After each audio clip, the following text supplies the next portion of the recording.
કેમ કે મિત્રો આજે આપણે પાર્ટ 1 બનાવ્યો હતો. એ આજે છેલ્લો દિવસ છે. 5 થી 6 દિવસ થયા છે અને નથી જીત્યું.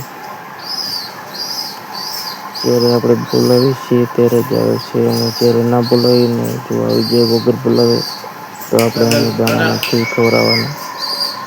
જો બોલાવીએ ત્યારે આવે ત્યારે જ દાણા ખવડાવવાના છે. આ જે 6 દિવસ તમારે કન્ટિન્યુ ચાલુ રાખવાનું છે ટ્રેનિંગ.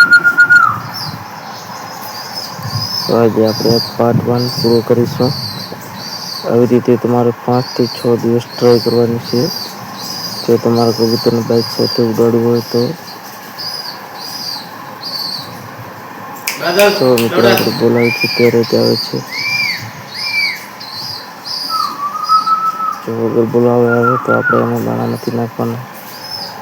અને આપણે એનું નામ લઈને બોલાવીએ છીએ બાદલ, કારણ કે આપણે એનું નામ રાખ્યું છે બાદલ.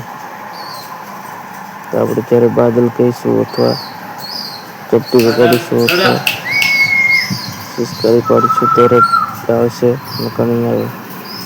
તમે જોઈ શકો છો મિત્રો. પાર્ટ 1 માં ફૂલ ટ્રેનિંગ હશે. જો મિત્રો કેવી રીતે આવે છે. તમે પણ 5 થી 6 દિવસ લગાતાર આવી ટ્રેનિંગ આપશો. તો તમારું કબૂતર પણ બાઈક સાથે ઉડશે.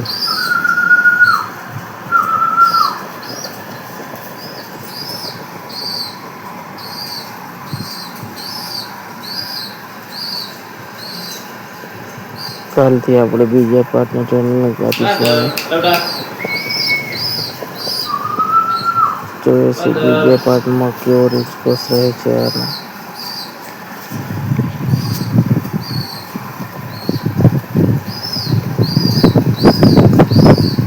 જો મિત્રો તમારે પણ આ કબૂતરની જેમ બાઈક સાથે ઉડાડવું હોય કબૂતરને તો આપણા બધાય પાર્ટ જોઈ લેજો.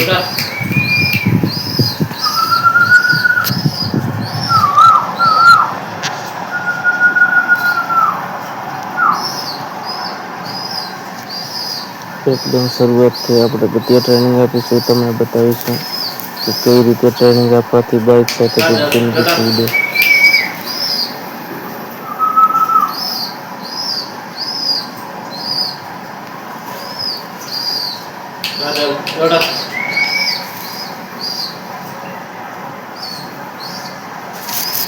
હા મિત્રો આવી રીતના 4 થી 5 પાર્ટ બનાવીશું આપણે કબૂતરના. જે ડેલી આપણે ટ્રેનિંગ આપીશું એની અપડેટ પણ આપતા રહીશું.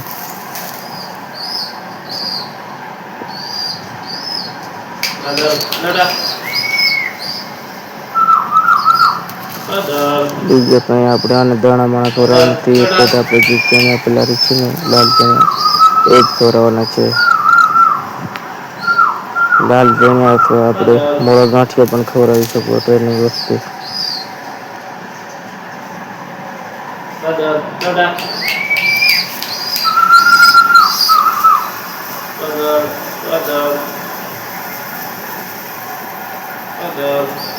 આપણે આ બચ્ચાને 5 થી 6 દિવસની ટ્રેનિંગ આપી હતી. અને જો મિત્રો કેવું ટ્રેન થયું છે એકદમ મસ્ત.